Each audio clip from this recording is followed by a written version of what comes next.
നീ ഇതാ ഇത് കണ്ട, റിലേഷൻ ആയപ്പോ അവൾ എന്റെ വിരലിട്ട് തന്ന സാധനമാണ്. 2 വർഷമായി. നീ ഇതിന്റെ ആവശ്യമില്ലല്ലോ, ബ്രേക്കപ്പ് ആയില്ലേ. നിനക്ക് വിഷമമൊന്നുമില്ലേ? എനിക്കെന്ത് വിഷമം? ഈ പെണ്ണുങ്ങൾ തേച്ചിട്ട് പോയി കഴിഞ്ഞാൽ കരഞ്ഞു മെഴുകുന്ന പാവാടകളെ നീ കണ്ടിട്ടുള്ളൂ. ഞാൻ മൂണായി. She doesn't deserve me. Oh yeah, എന്ന് വെച്ചാ അവൾ എന്നെ അർഹിക്കുന്നില്ല എന്ന്. അവളെ ഒരു ഓർമ്മയും ഇനി എന്റെ ലൈഫിൽ വേണ്ട. അവള് തന്നൊരു പട്ടിക്കുട്ടിയുണ്ട്. ഇന്ന് ഈവനിങ് അതിനെ ഞാൻ ഫ്രൈ അടിക്കും. ഡോഗ് ഫ്രൈ തിന്നണമെങ്കിൽ നീ വീട്ടിലോട്ട് വാടാ. അളിയ വേണ്ട. അവൾ എന്നെ അർഹിക്കുന്നില്ല.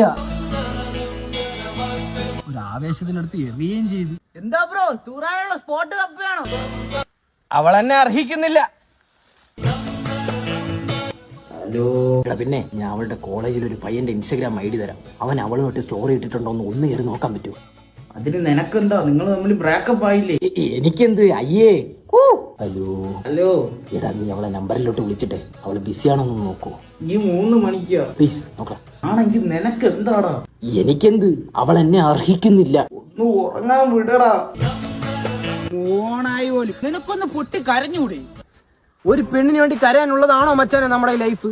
നമ്മള് മൂവ് ഓൺ ആവണം. അവക്ക് വേണ്ടിയെന്നല്ല, ഈ ലോകത്തിൽ ഒരു പെണ്ണിന് വേണ്ടി ഈ ജിഷ്ണുവിന് കരയില്ല. പോട്ട് അത് വിട്.